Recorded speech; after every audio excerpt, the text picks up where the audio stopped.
Fala galera, beleza? Bem-vindos a um vídeo de desenvolvimento humano. A gente está continuando a série. Estamos usando o livro de desenvolvimento humano. Top!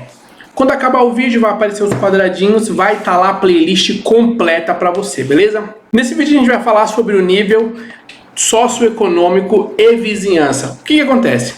Lá no vídeo anterior de desenvolvimento humano, nós estávamos falando de como a questão econômica e de como a estrutura da família afeta o desenvolvimento humano. E agora nós vamos falar sobre o nível socioeconômico e como é que a vizinhança afeta o desenvolvimento humano.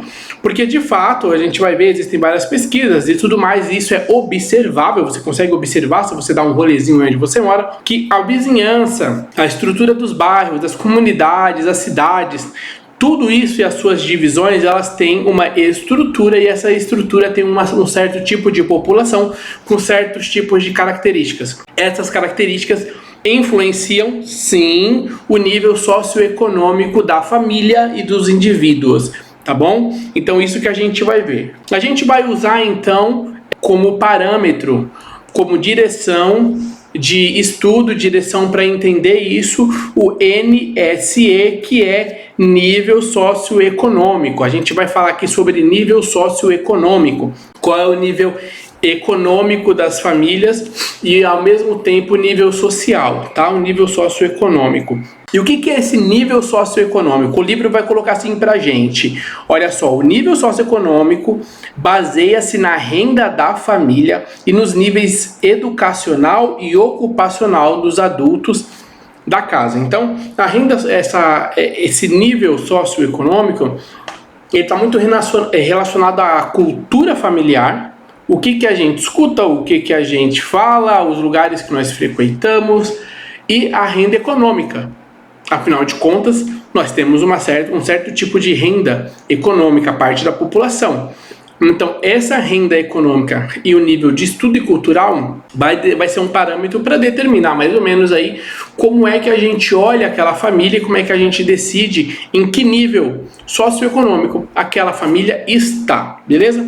E existem vários parâmetros. Se você for aí no IBGE, se você for, por exemplo, no Instituto de Estatística aqui do Brasil específico, você vai ver como é que funciona o nível das classes sociais divididas por nível socioeconômico, né? A famosa classe A, B, C, D e E, certo? Então você vai ver em que, segundo os seus ganhos, né, a sua dinâmica econômica, em que nível você se encontra, tá bom? Isso é bem interessante, isso que a gente vai ver um pouquinho agora e juntando com o fator de vizinhança, que contribui muito, tá? Aliás, o que afeta o seu nível socioeconômico? A gente vai ter dois pontos interessantes.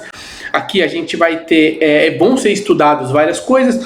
Uma delas vai ser observado como a interação com os filhos, a interação verbal, que aí nós estamos falando sobre educação cultural, sobre formas de diálogo, certo? Sobre orientação cultural e orientação educacional, tanto da família quanto da comunidade. A gente vai ter outra coisa importante, que é a saúde e o desempenho cognitivo. Isso também vai afetar o nível socioeconômico da família. É o nível de saúde e desempenho cognitivo, de inteligência, de desenvolvimento dessas capacidades e habilidades de pensar, de entender, de raciocinar, de interpretar, tá? Isso daqui também vai afetar o nível socioeconômico das famílias, certo? Tem uma explicação muito importante e uma pontuação muito importante no livro, que é o seguinte, ó, o NSE, que é o nível socioeconômico, afeta esses processos e suas consequências indiretamente por meio de fatores relacionados, como os tipos de lar e a vizinhança, que a gente vai falar logo mais, onde as pessoas vivem, e a quantidade de nutrição, assistência médica e escolaridade disponível, tá certo? Isso é uma realidade. Essas estruturas básicas da vida, elas vão afetar sim o nosso nível. Por exemplo, você vai ter aí aquela história conhecida, onde se você coloca uma criança para estudar de barriga vazia, ela vai ter um desempenho X. Se você coloca ela para estudar alimentada, ela vai ter um desempenho melhor, porque ela está alimentada. Isso tem a ver com qualidade nutricional, com a quantidade de vitaminas que nós temos no corpo, se o corpo está bem equilibrado, se ele está bem equilibrado, se o cérebro está bem equilibrado com as vitaminas, com os nutrientes que são necessários para que o cérebro funcione bem, para que a gente entenda bem, use as nossas percepções. Junto disso, a nossa cultura familiar, a nossa cultura social, vai melhorar nossas habilidades e as nossas capacidades de aprendizagem, que é a nossa capacidade cognitiva de pensar, interpretar, raciocinar. Então, aqui é isso que está falando. O que afeta esse nível socioeconômico são esses vários elementos, que tipo de casa a gente mora e tudo mais. Essas coisas afetam direta e indiretamente. Tem uma estatística interessante americana, uma estatística que vai vir com os últimos dados lá em 2009, mas eles foram citação aqui de 2005, que é o seguinte, olha só. Em 2005, mais de 1/4 da população mundial vivia com menos de $1,25 por dia. O que significa que 1/4 da população estava em situação de extrema pobreza, miserabilidade, porque isso não dá nem, vamos colocar em dólares mesmo, não dá nem $60. O que significa que eles não têm renda. Quase tudo o que eles têm é direcionado a eles por meio de programas do governo, programas de entidades particulares, privadas, né? Então eles não têm renda, porque você falar que eles vivem com menos de $1,25 por dia, significa que eles não têm renda. O que eles conseguem acessar talvez seja isso, mas eles não conseguem de fato ter um retorno, ter uma renda adequada. Então quer dizer, 1/4 da população, a gente está falando de 1/4 do planeta Terra da população, estava em estado de miserabilidade. Não eram pessoas pobres, era em estado de miserabilidade. A gente está falando de 1/4 do planeta. Isso vai melhorar um pouco com o tempo, tá? Esse número é equivalente a 1,4 milhões de pessoas, tá? Naquela época, em 2005. Beleza? Isso vai melhorar com o processo de globalização? Isso vai melhorar com o processo de dinâmica industrial e economia? Vai, mas a melhora não é tão grande. Vai acontecer, lógico, uma melhora no na distribuição de renda. Agora, por exemplo, em 1800 e alguma coisa, esse número de 1,4 bilhão, né, era 1,9 bilhão. Tem uma queda no número de pessoas em estado de miserabilidade, mas essa queda não é extremamente diferencial, se tratando em nível de quantidade de seres humanos vivendo na Terra. Tem um fator importante que eles colocam também, é que, lógico, essas pesquisas elas são feitas, a gente está vendo uma pesquisa que é meio universal, mas algumas pesquisas e algumas pontuações são feitas estudando ali áreas e dinâmicas da sociedade estadunidense, dos Estados Unidos da América do Norte, certo? Então nós temos um fator que eles colocam importante sobre esse estado de miserabilidade, que é o fator, se você tira a África subsaariana e o sul da Ásia, você refizer a conta, você vai ver que você conseguiu progredir no que diz respeito, melhorar a qualidade de vida socioeconômica das pessoas. Só que lógico, né, se você for pensar, isso daqui é um belo de um disfarce. Como assim você tira parte da África e parte da Ásia para fazer essa conta? Você vai tirar as partes em que tem uma necessidade maior desse desenvolvimento socioeconômico? Não faz sentido nenhum. Mas é uma pontuação do livro para você entender como é que esse estado de miserabilidade, como é que essa estrutura econômica afeta as famílias e a sua estrutura socioeconômica pessoal familiar. Outro ponto importante é a pobreza, especialmente, né? Outra característica é que quando a pobreza ela é muito rígida, ela dura muito tempo, a gente tem uma dinâmica de prejudicar um todo durante muito tempo e prejudicar pontos específicos para o desenvolvimento humano. Por exemplo, a gente vai ter uma piora aí da situação do estado físico das pessoas, tá? Do bem-estar. Quando essa pobreza ela se arrasta muito, ela vai afetar o estado físico, sim, qualidade de vida. Uma coisa que nós costumamos ver, e isso você percebe com facilidade, se você for nas comunidades, você vai ver, por exemplo, o físico das pessoas. Você pode reparar nos meninos, que é mais fácil, muitos andam sem camiseta e tal, eles são bem magros, a grande maioria.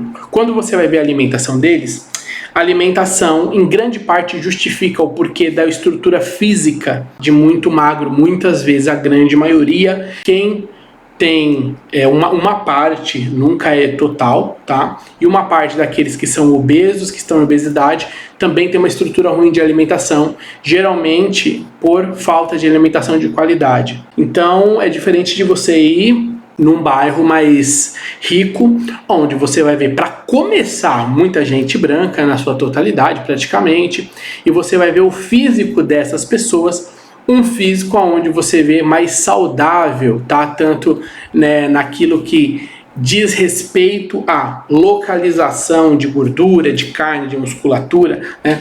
Eles comem melhor, eles fazem esporte desde cedo, eles têm acesso desde cedo por causa do domínio econômico da família, certo? Eles podem comer coisas com mais qualidade, eles têm uma certa rotina com esportes, com alimentação, tá? Então, isso da pobreza afeta o físico, o bem-estar físico, afeta também o bem-estar cognitivo, isso daqui já é dito, né? Existe todo um sistema onde quem é mais pobre vai ter sim uma capacidade reduzida de inteligência para lidar com uma série de questões. Isso vem de vários fatores.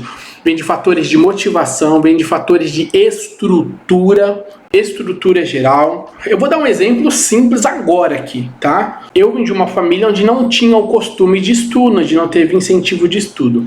Na minha geração, no meu casamento, na minha família, que não é a família dos meus pais, lá eu não tive isso. Já nessa família, eu trouxe essa cultura e me juntei com uma pessoa que também tem essa cultura. Então, no dia de hoje, eu tô de férias, o que acontece? Minha filha estava fazendo curso hoje, já está fazendo outro curso que vai terminar logo mais, tá fazendo curso de comunicação e oratória, comeu, tá alimentada, estamos no litoral passeando, a minha esposa também estava estudando hoje, ela tá fazendo faculdade, eu também estou fazendo faculdade, estou fazendo outros cursos, nesse momento eu estou gravando para vocês, estou estudando, estou bem alimentado, estou num lugar bacana, estou tranquilo. As preocupações nesse momento não são preocupações assim que, nossa, vão me deixar desorganizado numa série de coisas, não. Então veja a diferença. E eu sou pobre, mas veja a diferença do pobre para aqueles que não têm não têm essas estruturas e como é que afeta, né? Quer dizer, será que a família consegue, junto com a sociedade que está em volta, motivar ou levar ou guiar aquelas crianças e adolescentes dessa família para ter essa dinâmica de fazer um curso, estudar, fazer isso, fazer aquilo? Será que existe essa motivação? Será que as preocupações não são outras? Eles não estão mais preocupados em estudar, a preocupação é sobreviver, é arrumar um bico, arrumar um dinheiro. A molecada já não tem muito acesso a muita coisa, então vão entrar para uma série de dinâmicas, mundo do crime e tudo mais, para conseguir alguma riqueza, algum acesso e conseguir ostentar alguma coisa para meio que psicologicamente cobrir meio que essa ferida de não ter nada, a ferida da miserabilidade, né? Isso daí é interessante, você vai ver muito rap explicando isso daí. Essa miserabilidade faz com que as pessoas busquem alternativas de conseguir as coisas. Isso é uma das coisas onde a gente fala que atrapalha sim o processo cognitivo. Como eu disse, não se esqueça, eu não estou generalizando, mas a gente vê, tem pesquisas, estatísticas e tudo mais, você pode fazer uma pesquisa básica e você vai ver que afeta sim o cognitivo, quando esse estado de pobreza ele se arrasta durante muito tempo. Outro ponto é que também afeta o bem-estar psicossocial, a qualidade psicossocial da pessoa, né? De pensar nas coisas, de organizar as coisas, de pensar futuro, de pensar organização familiar, organização pessoal, psique pessoal, certo? As preocupações de uma pessoa que, por exemplo, está tendo oportunidade de estudar, ter um negócio, a roda de pessoas que ela conversa vai gerar na cabeça dela outros tipos de preocupações, outros tipos de pensamento. Você pega uma família de não ter muito acesso, estudo, orientação, está na pobreza, na extrema pobreza, e aí não tem esse motivacional. Muitas vezes a distração é a única coisa que toma uma grande parte do dia, quer assistir uma TV, quer relaxar, já trabalhou, já não ganha lá essas coisas, está sobrevivendo. Então isso tudo afeta, por exemplo, a nossa qualidade psicossocial, de o que fazer, como é que eu vou viver, como é que vai ser daqui para frente, será que é assim mesmo? Tudo isso afeta a forma como a gente pensa a vida e como a gente leva a vida. Então essa dinâmica da pobreza, né, especialmente quando ela se prolonga, ela vai afetar o nosso físico, o nosso cognitivo, o nosso psicossocial.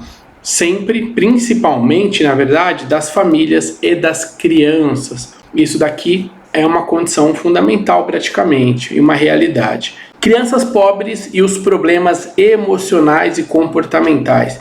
Isso aqui é um fator do desenvolvimento humano que acontece, é que nós vamos ver que essa pobreza também vai gerar um outro nível de dinâmica do que? De problemas emocionais e comportamentais. Vão ser gerados, a possibilidade de ser gerado, isso é muito grande, certo? Desses tipos de problemas comportamentais e emocionais. Isso você consegue observar facilmente se você acompanha duas escolas, uma no bairro pobre e outra no bairro um pouco melhor, classe média, baixa, classe média.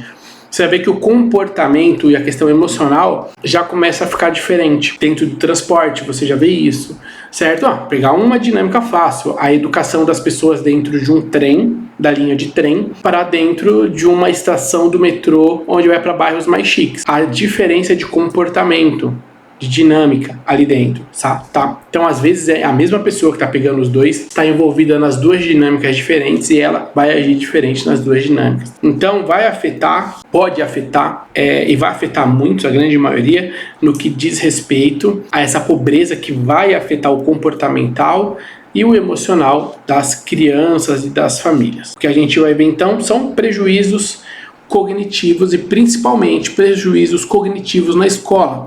Veja bem, o problema que nós temos hoje, que é um problema monstruoso, o desempenho dos alunos na escola. A estrutura da escola já está demolida, mas o desempenho dos alunos na escola, quanto mais pobre é a escola, quanto mais pobre que eu digo, dentro de um bairro que é mais pobre, geralmente é pior a qualidade do ensino na escola. Isso se deve tanto à dinâmica dos professores, quanto à dinâmica da estrutura da própria escola, quanto à estrutura e à participação e à dinâmica cultural dos alunos e das famílias e do próprio bairro. Então, tudo isso colabora para ter uma baixa um baixo desenvolvimento e bom aproveitamento da escola. Então a gente vai ter sim um prejuízo cognitivo do aluno na escola, onde ele não vai ter tantas influências, tantos incentivos. Para vocês terem uma ideia, quando a gente fala de escola em bairros pobres, tem muito adolescente, muita criança. Eu trabalho na área social há 10 anos e a gente vê muito isso. E se ela não come na escola, no CJ, no curso, em algum lugar ali público que ela frequenta, ela não come, porque em casa geralmente pode não ter comida. Então tem criança que precisa ir para se alimentar bem. Ou então se chega em casa não tem comida adequada. Às vezes é só arroz com ovo durante 2, 3 semanas, né? Que é inadequado. Vai ficar comendo arroz e ovo 2 semanas. Precisa de outros tipos de alimentação. Beber algum tipo de fruta, suco, ter contato com outras coisas, não só pela alimentação. Então veja só que doideira, né? Se não frequentar aquele lugar, não come, tá? Então existe isso é uma realidade. Então quer dizer, isso é uma coisa que prejudica o sistema cognitivo das crianças, dos adolescentes na escola. Isso é um fator do desenvolvimento humano e essa é a estrutura econômica que nós estamos falando e as diferentes formas de estrutura socioeconômica, como é que afetam o público e a população, beleza? Aqui no caso nós estamos falando da pobreza, mas agora a ameaça ao bem-estar aumenta quanto mais próximos os fatores de risco. Então quanto mais próximos os fatores de risco, mais vai ameaçar o bem-estar. Bem-estar que a gente falou, físico, cognitivo, psicossocial, beleza? Eu vou dar 2 pontos importantes para você pensar aqui, tá? Situações de risco. Uma, saneamento básico. Você aumenta risco de doença pra caramba. Isso faz com que aumente a demanda, aumente o uso dos postos de saúde, AMA e todos os aparelhos públicos de saúde. Isso faz com que aumente, por exemplo, o desemprego, né? Muitas vezes gerar essa série de problemas, a gente vê muitos líderes de família, homens e mulheres, sendo dispensados porque eles têm que faltar muitas vezes, às vezes, para cuidar da saúde da família. É um filho que fica doente várias vezes e porque o saneamento básico, aí pegou uma bactéria, pegou não sei o que, pegou um vírus, e você vai ver que o saneamento básico na região não ajuda e muitas vezes provoca, tá, esse tipo de problema. Então causa uma série de coisas. Outra coisa também que atrapalha o bem-estar e do desenvolvimento é a qualidade da alimentação, como a gente já disse antes.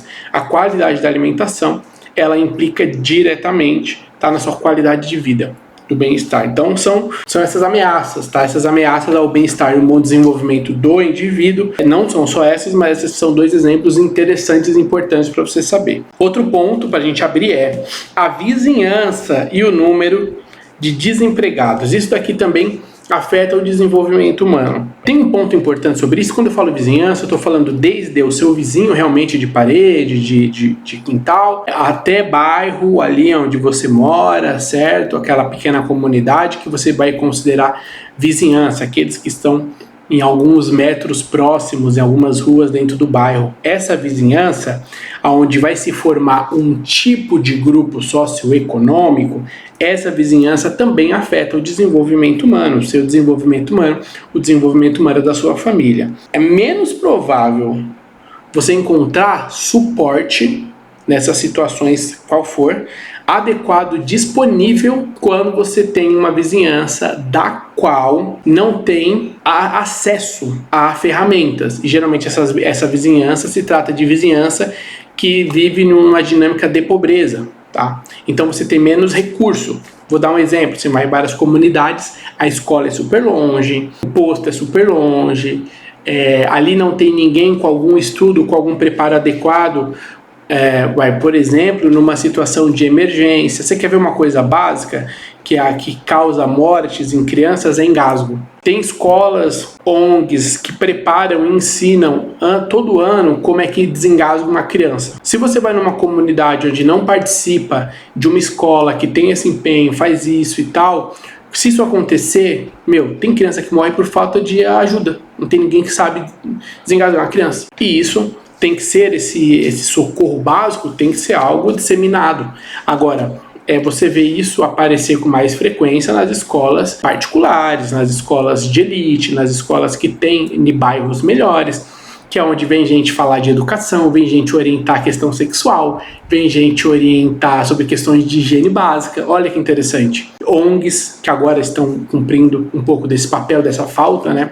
Mas tudo isso é o quê? Como a vizinhança tem uma certa estrutura, dependendo do seu nível socioeconômico. Dependendo do nível socioeconômico, se você grita, aparece um médico. Aparece um médico. Por quê? Porque na vizinhança tem médico, tem delegado, tem pessoas que trabalham no serviço público, onde tem certos tipos de domínio de conhecimento, habilidades. Se você está num prédio, classe média baixa, se você for numa reunião, você vai descobrir várias profissões interessantes e diferentes. E você vai fazer uma rede de contatos diferentes. Veja como é importante. Então, quando a gente fala que a vizinhança, por exemplo, aqui no livro, a vizinhança, pensando na vizinhança desempregada, isso afeta a sua família e afeta o seu desenvolvimento humano de bem-estar de uma forma praticamente direta. Isso é importante da gente entender, que é um fator que a sua vizinhança, dependendo da sua estrutura, afeta diretamente o seu desenvolvimento socioeconômico, tá? Lembrando sempre que o que a gente está falando aqui tem dados, tem pesquisa e elas nunca generalizam, tá? Se você está numa posição dessa, de pobreza, extrema pobreza, não significa que ela vai determinar. E aqui está um ponto importante, olha só. Os fatores de risco não determinam totalmente. Nós temos muita gente que saiu dessa situação, muita gente que veio do estado de pobreza, de miserabilidade, mas conseguiu mudar a sua estrutura de vida socioeconômica, psicológica, emocional e tudo mais. Existem sim dispositivos, caminhos, possibilidades de várias formas de sair e mudar essa transformação. Por exemplo, na minha família eu fui e entrei na faculdade, eu fui primeiro, aí eu entrei na faculdade, beleza. Aí hoje na minha família, na geração da minha mãe, por exemplo, da mãe, das irmãs dela, não tinha essa questão de faculdade, de estudo. Agora na minha geração, eu estou fazendo minha segunda uma faculdade, tem um monte de curso. Minha esposa tem faculdade também, tá na segunda aí, pelo menos, que é a que tá fazendo direto. Já teve possibilidade de começar outras para ver se era isso que queria ou não. Eu tenho 3 irmãs, duas delas têm faculdade também. Olha só, aqui é uma outra geração. É uma geração que os nossos filhos provavelmente vão ter uma condição econômica melhor, emocional melhor, uma estrutura melhor, porque nós trouxemos outras dinâmicas. Então, a vizinhança, a dinâmica da estrutura e dos fatores de risco, eles são reais. eles podem moldar grande parte da sua qualidade de vida, do seu bem-estar, do que vai ser o seu desenvolvimento humano, mas eles não têm o poder de determinar 100% que se você nasceu na comunidade, você vai ser pobre e é isso. Se você nasceu rico, você vai ser rico. Tem um monte de rico que quebra e você vê na Cracolândia, um monte. Conversei já com várias pessoas que estão em situação de rua. O que tem de homem que está nas drogas e morando na rua, né, em situação de rua, por causa de separação que mexeu com o emocional dele, o cara não conseguiu se levantar, aí começa a briga em família e tudo mais, o cara perde tudo, daqui a pouco ele foge para as drogas, álcool, vê se aquilo adianta alguma coisa, quando vai ver, pum, acabou, entrou no poço e ele tá lá, quando vai ver, usando droga, morando na rua. E aí a história dele é essa. Então assim, não adianta você achar que vai dar tudo certo, porque você nasceu em uma família que tem condições, que você é herdeiro. O tanto de herdeiro que perdeu a herança na pandemia, que fechou muitos lugares, comércios, quebrou, a galera teve que vender um monte de coisa para se sustentar, para se manter. Então, esses fatores, eles vão direcionar grande parte da nossa vida? Vão, mas eles não vão determinar que vai ser aquilo e ponto final. Não vão determinar. Existe sim essas brechas de escape dessas situações, beleza? E a estrutura socioeconômica vai falar muito sobre como é que essas possibilidades podem existir. Próximo ponto, a riqueza nem sempre protege as crianças dos riscos, né? A gente não caia nessa de achar que a riqueza só porque existe um domínio socioeconômico, uma quantidade econômica, financeira de bens e patrimônios de uma família, isso garante que a criança não está correndo risco. Existem várias questões aí, tá? Eu vou listar algumas aqui que são tensas, certo? Vamos lá. Primeiro, pressão para alcançar o sucesso. A tendência é que se você alcançou um sucesso, você tem bens, você é uma família que tem um certo dinheiro, um certo patrimônio, você quer que isso se mantenha, e é natural. Então você acaba, se você não tomar cuidado, pressionando os seus filhos, a sua prole, para que eles mantenham isso. E você quer que eles façam isso da melhor forma possível. Então você já começa a impor a eles um caminho. Eu vou dar um exemplo. Eu fui começar a fazer cursos assim que eu queria fazer. Eu queria mexer com computador, hoje eu não quero nem saber de computador. Eu fiz um curso com meus 14 anos, depois eu fiz um curso com 15, outro com 17. Fui fazendo cursos, entendeu? Beleza. Então, cursinhos assim, fiz um curso profissionalizante, fiz curso técnico de informática, beleza, novo. E aí, isso eu já passo para meus filhos, fazer cursos, preparar para o mercado de trabalho, vamos estar um patamar acima, vamos fazer projeto de vida, parará, parará. Então, isso, nas classes mais altas, se torna uma grande pressão. Nesse nível nem tanto, mas nas classes mais altas se torna uma grande pressão. E eu vou te explicar o porquê aqui. Segunda coisa interessante que se torna um risco à qualidade de vida nessas classes mais altas de domínio econômico é que geralmente as crianças e adolescentes passam muito tempo sozinhos, até porque os pais tendem a ficar numa correria para manter a riqueza. Então, eles ficam muito tempo sozinhos, com babás, com cuidadoras, que levam, traz e ajudam na rotina. Então, elas tendem a passar muito tempo sozinhas. O terceiro ponto de risco é a rotina inadequada para a idade. O que tem de criança de 7, 8 anos que tem a rotina mais pesada que a rotina de adulto é uma loucura. Por quê? Porque o pai pode. Então, a criança acorda de manhã, vai para a escola. Na escola ela tem uma série de atividades. Sai da escola ou na própria escola vai fazer alguma arte marcial, alguma luta, ou vai fazer natação, vai fazer outra língua, vai fazer não sei o que lá. Aí volta tarde para casa, come, se organiza, cama.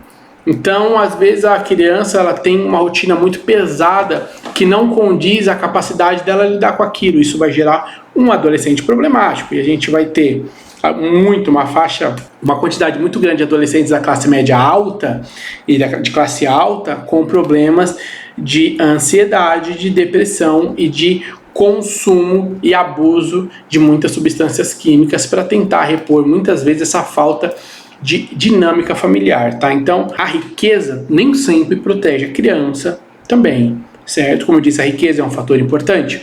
É um fator de bem-estar? Mas não é totalmente um fator de bem-estar e nem totalmente um fator de segurança, certo? Esses dados que eu mostrei para você, essa lista aqui é de 2005. Último ponto, a pobreza e os pontos positivos. Logicamente que a gente está falando aqui dos pontos negativos, mas toda a estrutura no desenvolvimento tem o seu ponto positivo, certo? Quando nós falamos aí de pobreza, nós também temos um olhar para um ponto positivo, certo? Até porque a pobreza traz estruturas de condições X e a riqueza traz estruturas de condições Y, certo? Coisas importantes que foram observadas dentro da pesquisa na questão de pontos positivos dentro da convivência na pobreza, tá? Aí você pode falar, nossa, mas tem ponto positivo? Tem coisas que são positivas. Exemplo, a resiliência. A tendência de alguém, classe média baixa, pobre, ser resiliente com muitas coisas é muito grande, até porque está em jogo o viver, né? O processo de qualidade de vida, quer dizer, você tem um mínimo, então você tem que tentar pelo menos manter o mínimo, e isso exige resiliência, certo? Então existe uma certa resiliência. É diferente, por exemplo, de herdeiros. Muitas vezes eles não lutam ou não constroem o que têm. Então, para se manter aquilo que não é seu, que foi dado já funcional, muitas vezes é muito doloroso e muito difícil. Muitas famílias têm perdido bens porque os herdeiros não sabem lidar, porque eles não foram preparados para lidar com aquilo, eles simplesmente assumiram aquilo. Proximidade, ponto positivo. Quando a família é mais pobre, elas têm que tendenciosamente ficar mais próxima uma das outras, até porque você não tem dinheiro e recursos para separar a família. Um vai pro sítio, outro vai passar em final de semana no litoral, outro vai ficar no apartamento não sei na onde, vou passar o final de semana na casa de um amigo meu ali no bairro bacana. Não tem. Então você tem poucos recursos, inclusive, para separar a família e para se separar. Então tendem a ficar mais juntos. A qualidade desses juntos varia, mas tendem a ficar mais juntos, que é um ponto positivo em questão de relações humanas. Convivência também foi uma pesquisa, vai conversar com várias famílias, principalmente norte-americanas, né, da onde começa a pesquisa, e vai ver que o nível de convivência quando a família é pobre é muito maior. Por quê? Exatamente por não ter como ficar se deslocando e se desligando. Então eles convivem mais. Esse nível de convivência trabalha em cima de uma coisa positiva, que é questões emocionais, direcionamento, estrutura, entendeu? Relacionamentos interhumanos, certo? Isso aqui é muito importante. Então são pontos importantes. O que a gente viu nessa mega aula, galera?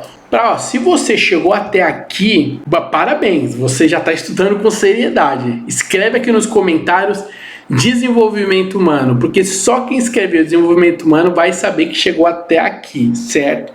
O que a gente viu então em resumo? A gente viu que o desenvolvimento humano ele é afetado de todas as formas, inclusive socioeconomicamente, tanto na pobreza quanto na riqueza. A pobreza vai trazer, logicamente, muito mais problemas do que a riqueza, até porque a pobreza é aquele estado de falta, principalmente de falta daquilo que é básico para uma qualidade de vida humana, certo? Então a pobreza vai trazer com certeza, mais problemas, é um estado de quase nada ou de pouco recurso, mas nós vimos que tudo isso afeta tanto as nossas questões pessoais quanto grupais, e a gente vai ver que afeta o nosso bem-estar, que está estruturado entre bem-estar físico, cognitivo e psicossocial. Vai afetar diretamente isso o nosso desenvolvimento humano. Então, dentro do desenvolvimento humano, que a gente começou a ver no comecinho um pouquinho sobre o fator biológico, a gente também tem uma influência extremamente importante, extremamente fundamental e central, que é o que afeta o desenvolvimento humano. O nível socioeconômico é o que afeta grande parte do que vai ser o desenvolvimento humano de um indivíduo e da sua família, certo? É isso aí, espero que você tenha gostado. Não esquece de escrever aqui, desenvolvimento humano, para eu dar uma curtida. Tamo junto, compartilha na tua faculdade. Não se quer ver o resto dos vídeos? Vai aparecer aqui. Não esquece, deixa o seu joinha e até o próximo vídeo. Valeu!